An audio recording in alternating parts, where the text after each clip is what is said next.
At the end of last year, over my strenuous objections, we wrapped up a big present for Wall Street. We put taxpayers back on the hook for losses that are connected to certain derivatives trading, among the riskiest bets that banks make.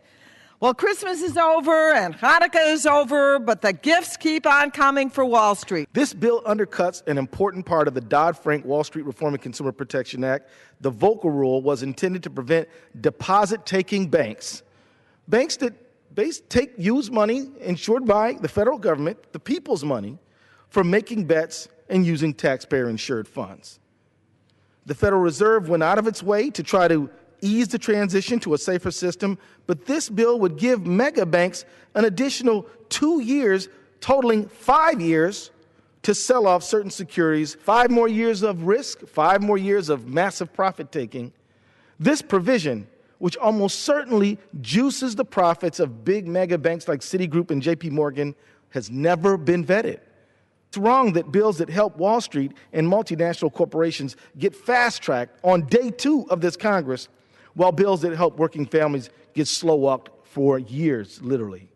Whose banks and traders recklessly drove this country into a financial crisis are being rewarded yet again, and I can't accept it, I can't support it. What's really interesting to me is that here we are less than 24 hours since we've been in Congress, yet in the last Congress, when Main Street had its needs, when unemployed people couldn't get federal unemployment benefits, we couldn't get a hearing. We couldn't get a vote on the floor of the House for legislation that was bipartisan, that had an equal number of Democrats and Republicans supporting it. When Wall Street asks, we suspend the rules with less than a day, without taking a breath, and move to fit their needs into our schedule. But when Main Street needs help, Congress didn't even answer. This is not a good start for the 114th Congress. It doesn't look right when you combine 11 bills into one overnight and then present that to the floor without any amendments being available to the bill. We should not allow a poison pill process to develop at the genesis of this Congress. If we do it now, we will continue to do it. I think we have to concern ourselves not only with these 11 bills, but with the many other bills that are to follow. We can never allow this to start the new Congress. We should prevent it. And I say to you, this is not right, and it doesn't even look right. It delays a portion of the Volcker Rule, which bans federally insured banks from making those risky bets or investing in risky funds, including packages known as collateralized loan obligations, or CLOs. Mortgage-backed securities brought our economy almost crumbling to the ground in 2008, and we're still recovering.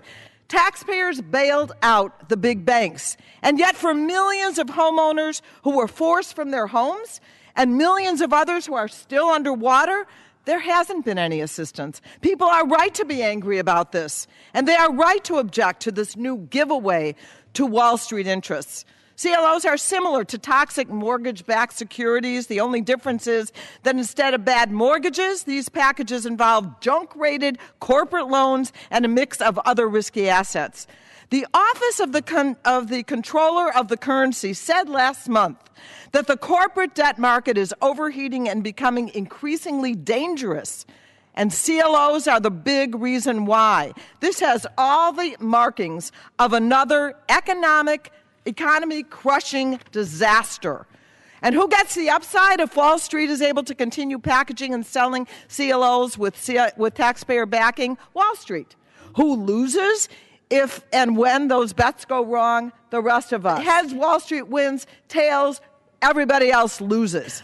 The truth is that the American people do better, and we're tired of really bad Wall Street giveaways being tacked on to other legislation. This looks like a Republican strategy to put Wall Street over Main Street. I yield back.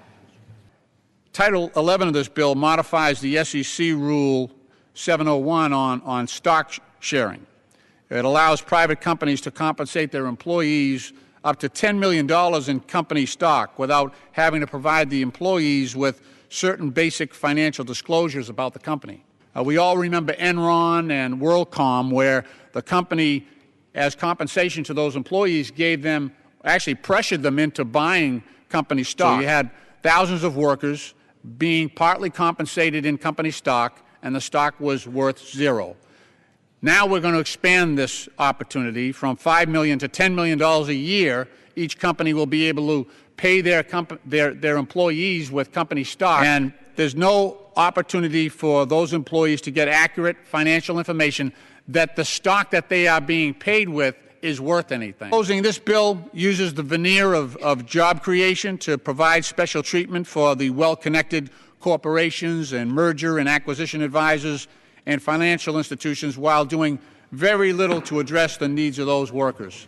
This big bill may have some things that are not bad, but it also contains a bill that delays protection of our economy and families from Wall Street gambling, and it should be voted down. We urge a very strong no on this bill. Any members wish to change a vote? On this vote, the yeas are 276 and the nays are 146. Two-thirds not being in the affirmative, the rules are not suspended and the bill is not passed.